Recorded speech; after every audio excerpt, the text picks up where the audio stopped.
Trump ने किया है हॉर्मुज़ खोलने का दावा, ईरान से मांगा है नुकसान का हर्जाना। नमस्कार, बहुत स्वागत है आपका न्यूज़ 18 का डिजिटल प्लेटफॉर्म आप देख रहे हैं। मैं हूं रितु सिंह।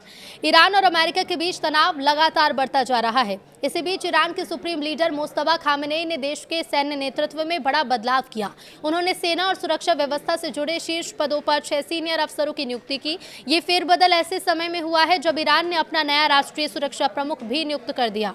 नए सुरक्षा प्रमुख रेवोल्यूशनरी गार्ड्स के अनुभवी कमांडर रह चुके हैं और पहले अमेरिका के साथ बातचीत को लेकर संदेह भी जता चुके हैं। अब ऐसे में नियुक्तियों को ईरान की सुरक्षा और युद्ध रणनीति को मजबूत करने की कोशिश के तौर पर भी देखा जा रहा है। ईरान और अमेरिका के बीच तनाव का सबसे बड़ा केंद्र स्ट्रेट ऑफ हॉर्मुज़ जलडमरू मध्य बना हुआ है। दुनिया के लिए यह बेहद महत्वपूर्ण समुद्री मार्ग है क्योंकि यहाँ से बड़ी मात्रा में तेल और गैस की आवाजाही होती है।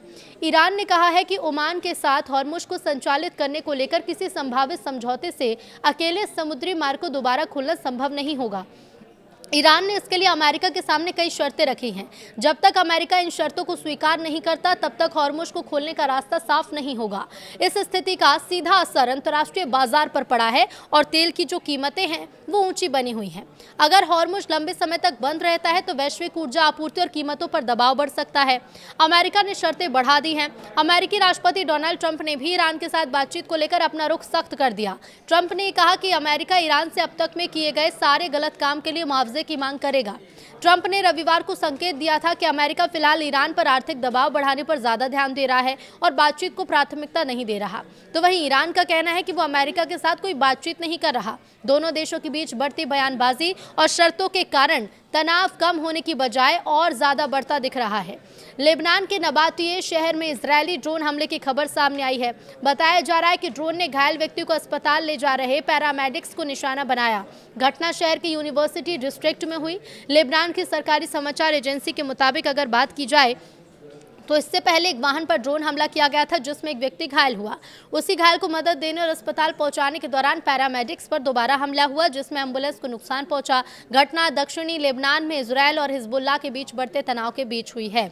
इधर अमेरिका ने बातचीत के लिए गिड़गिड़ाया अरागची का दावा। ईरान के विदेश मंत्री अब्बास अरागची ने अमेरिका को लेकर एक बड़ा दावा किया। ईरानी सरकारी टेलीविजन पर प्रसारित एक प्रेस कॉन्फ्रेंस में उन्होंने कहा कि युद्ध की शुरुआत में अमेरिकी राष्ट्रपति डोनाल्ड ट्रंप ने ईरान के सामने बिना किसी शर्त के आत्मसमर्पण की मांग रखी थी। अरागची के मुताबिक ट्रंप ने सोशल मीडिया पर सिर्फ 2 शब्दों में ईरान से आत्मसमर्पण को कहा था।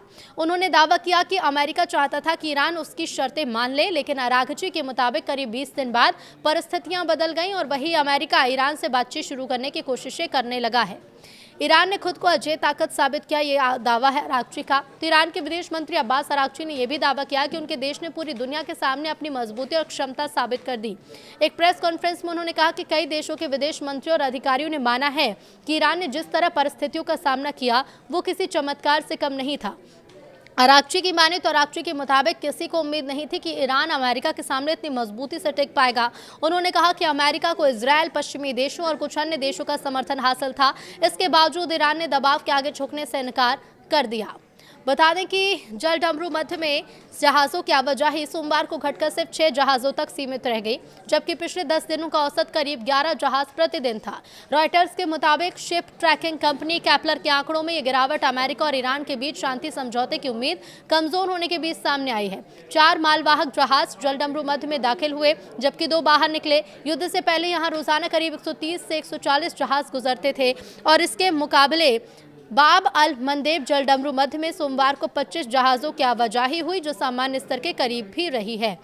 इधर उपराष्ट्रपति ईरान के जो है मोहम्मद रजा आरिफ, उन्होंने कहा है कि हमारे दुश्मन साजिशें रचेंगे और देश को नुकसान पहुंचाने का मौका तलाशते रहेंगे, इसलिए देश की साइबर सुरक्षा और निष्क्रिय रक्षा व्यवस्था को मजबूत करना जरूरी है। उन्होंने कहा कि विरोधियों की साजिशों से निपटने के लिए ईरान को पूरी तरह तैयार रहना होगा। इस्लामिक रिपब्लिक न्यूज एजेंसी यानी कि IRNA की रिपोर्ट के मुताबिक तेहरान में विज्ञान और प्रौद्योगिकी विकास मुख्यालय की बैठक में आरिफ ने दुश्मनों की साजिशों को नाकाम करने के लिए देश को साइबर सुरक्षा और निष्क्रिय रक्षा के क्षेत्र में अपनी स्थिति और मजबूत करनी होगी।